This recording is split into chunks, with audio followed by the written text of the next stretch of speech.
What's up, guys? I'm out here on the beautiful beach and I want to just share with you a little story. I was talking to one of my married mom friends and she was freaking out the last 2 days because her husband is going to be away on business for a week, and she was just going on and on to me about how she was going to be able to do it. Her kids are at 2 different camps. How is she going to get work done and get them off to where they're going, and she has no support, and her dryer is on the fritz, and she's gonna have to deal with a repairman, and she's gonna have to do it all by herself and still be able to get to the grocery store, and on and on and on. And I just stopped and I just said, welcome to my life, friend. That's the life of a single mom every day, 365. And she said, oh my gosh, I'm really sorry. And I said, don't be. Because in that moment, I think I realized something, that it's like this weird survival of the fittest kind of way that I think single moms have actually morphed out of a weird, of course, twist of fate into a stronger species of mom.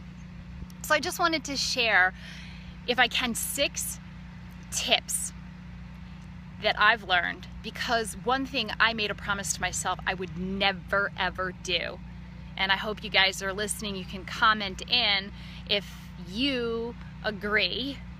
I never wanted to be the kind of mom, let alone single mom, that just shows up in life frazzled and overwhelmed and exhausted and anxious, and as a single mom showing up alone and bitter and angry. And that was just a picture I was not willing to paint, and in my opinion a stereotype. Do you guys feel me on that? So I thought about it. I'm like, you know what? Here are 6 things that I've done to move away from that and into an ingenious, community-driven, problem-solving, dazzling, calm role model for my kid. That's been my mission. So here's 6 quick tips. Number 1, buy pre-chopped onions. What do I mean by that? You know what? It's sad, but it's true, but it's something that my husband used to do, because chopping onions makes me cry. And you know what? I've shed too many tears over the past year. And so now I go to Trader Joe's and I spend the extra money and I buy the pre-chopped onions, not just because chopping onions makes me cry, but because it's faster. Boom! I just saved myself 2 minutes of time. That to me is ingenuity. So buy the pre-chopped veggies. It's okay. I'm letting you off the hook. Don't feel guilty. Number 2, tell your kids to make the bed. I know that I always grew up making the bed, and my mom never felt guilty about having us kids do chores. And I'm not sure where this line of thinking came from, that oh, kids should just be kids because they'll be working for the rest of their lives. Not that I wholeheartedly disagree with that. I think kids do need to be kids, but I think kids should also be able to do some chores too. And as a single mom, you know what? Delegating some tasks to my 5-year-old, because she is completely capable, is not just good for me, it's good for her. I role model the behavior and I teach her some work ethic. So I have her make the bed. I have her help me a little bit with cleaning. Yeah, the kid definitely knows how to use a dustbuster, and I'm not ashamed of it. Number 3, the old lady on the subway can help. And I'm just stubborn, and I never take people's help. And one thing I've learned in this past year is that we live in communities for a reason. And we need to get back to that old school line of thinking that it takes a village to raise our children. And that for the most part, people are good and people want to help. We want to help each other out, and we want to help raise our kids so that they can be a better future.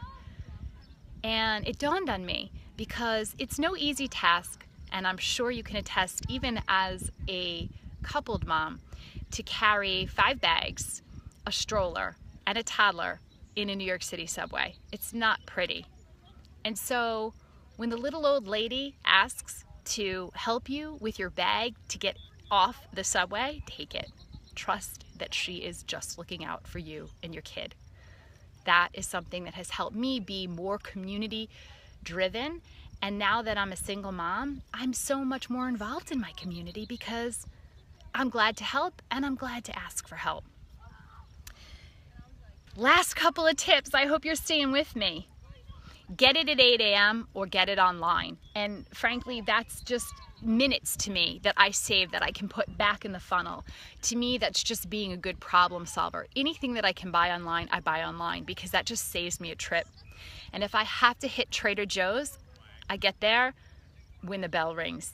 8 a.m. open time. That goes for any store. If your schedule can allow it, get in with the grocery store opens because you're literally in and out. Less crowd, more stock. And you probably find yourself going back less times because if they have everything you need when you're there, boom, you don't have to go back. Last tip, soccer practice is the new office. Yep, last night I'm sitting, my daughter had an hour and a half on the field and that field became my office and I'm not going to feel ashamed of that. Am I involved in my kid's life? 100%. Can I use that time while she's engaging in a sport to catch up on emails, to pull out my laptop? Yes. Why? Because then I can be 100% present and there for her during one-on-one time and not feel overextended like I have to dial in and check in on my business. So I will use the soccer field as an office. That's it. I hope you guys enjoyed that.